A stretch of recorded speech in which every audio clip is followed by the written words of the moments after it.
And we're live. Hey, you want to see what's on AMC right now? Sure. Can you hear any of this? You write the rules of value. Oh, yeah. Over time, I mix and match my way. There's 7 tasty items, and I can get 2 for $5 Tasty. and 3 for $7. That's all up to me. You like Burger King? Or $7 Trio. Well, dude, I do love Burger King, Choose your deal. but I haven't been in a while because it seems they always got the lowest of the low actually working there. I mean, they shouldn't show anything but these movies during October. Halloween through Halloween 5 every day, like they used to. I should play Dream Warriors. I'm gonna run everybody off. What did Mick Dundee say? Yep, that's what I thought. I was watching Rob Zombie's Halloween yesterday. What'd you think?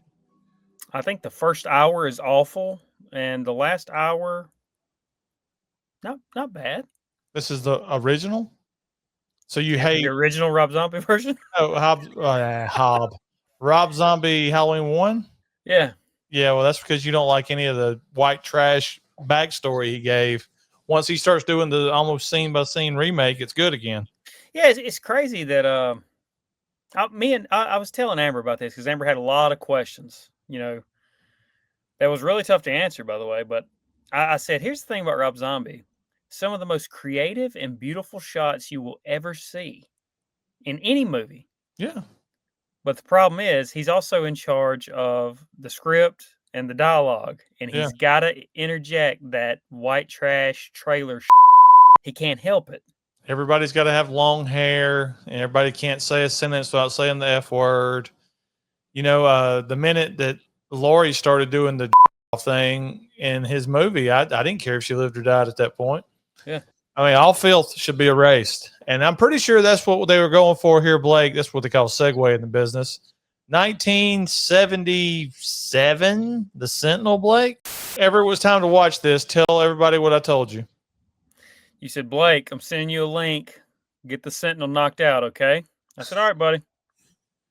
10 minutes later, hey, some really big names in this, bud.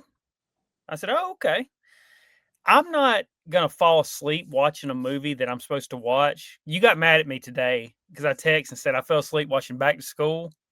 Why'd I get mad? You said, you need to be watching Day of the Dead. No, I said watch Day of the Dead. That was just me reminding you. I wasn't mad. I can't fall asleep watching something I'm supposed to pay attention to because it's going to keep me up. So I put on something comfort, which, by the way, years of making fun of Back to School. Never understood why you liked it. Such a good movie. It's amazing. It's such comfort for me. So I lay down, I fall asleep. I love how every Rodney Dangerfield movie had to end with a freeze frame of him, and he's just sitting there as this stuff is falling, so he's holding it. Then you said, hey, Blake, never mind. Don't watch this piece of shit. I'll take care of it. And I didn't know what that meant. So I'm like, okay, he's going to do what we did twice already this month. He's going to replace it with something else. No, I got it, Ram. You've done enough. I put on the Sentinel within the first 3.5 minutes. Ronnie, I've ordered a shirt. Okay. I need you to tell me the sleeves, look how far the sleeves go down. Those are what we call 3/4 sleeves. It's a 3/4 sleeve shirt?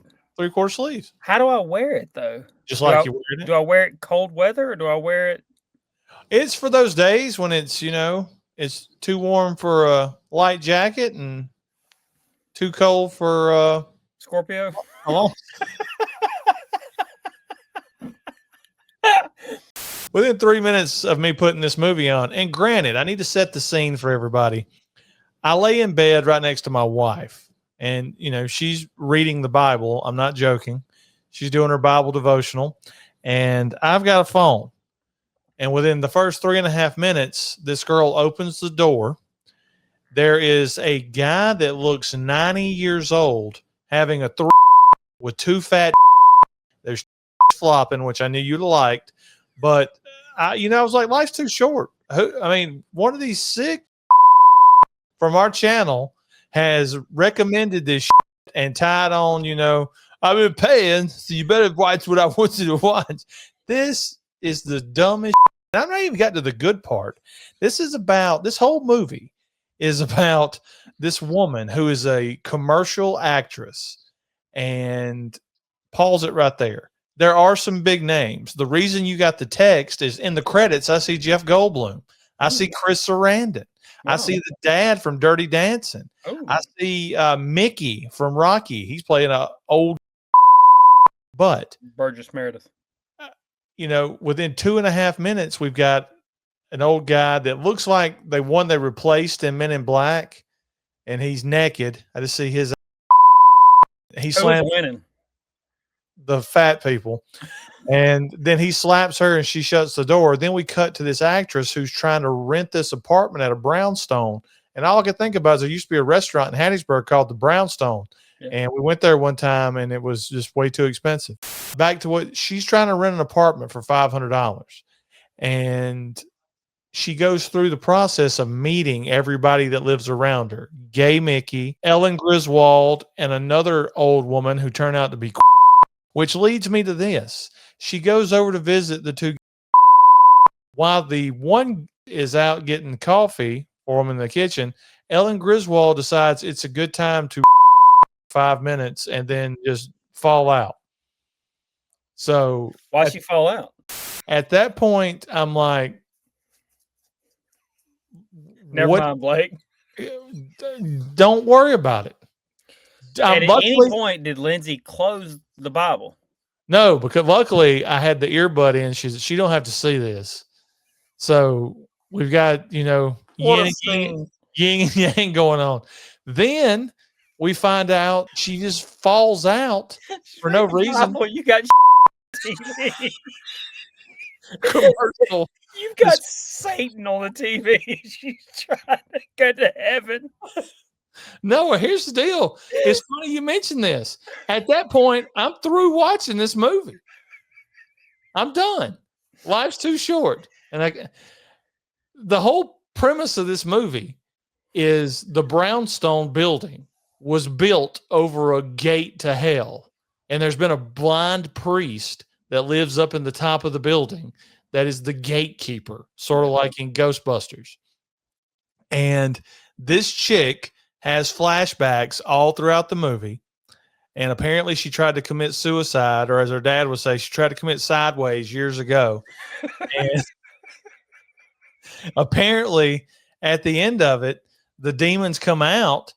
And this movie, after reading up, this movie is apparently famous for using a bunch of these real life freaks as demons. So you got people with 6 heads coming out, 7 fingers, things like that. And The at the demons end, didn't come out when she.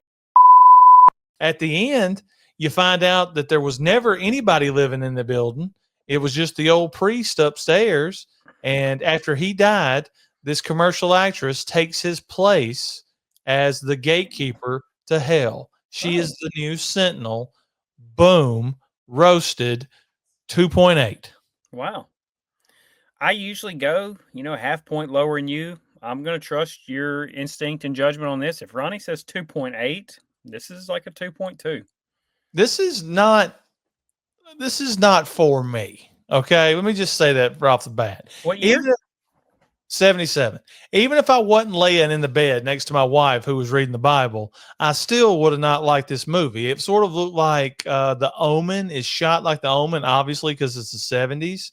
And it, fashion model. I really didn't believe she was a fashion model. There was a couple of cops that supposedly get killed in this. The boyfriend gets killed. The demons all come out at the end of it. Boom, roasted. So in the comments, if you have anything of substance to tell us about the Sentinel, leave it in the comments, and at least we'll know about it. Could have really done without the scene or the old man. Yeah, that's just another day in October wasted, Blake. Ronnie's got the remote. I got to read scripture. See y'all tomorrow.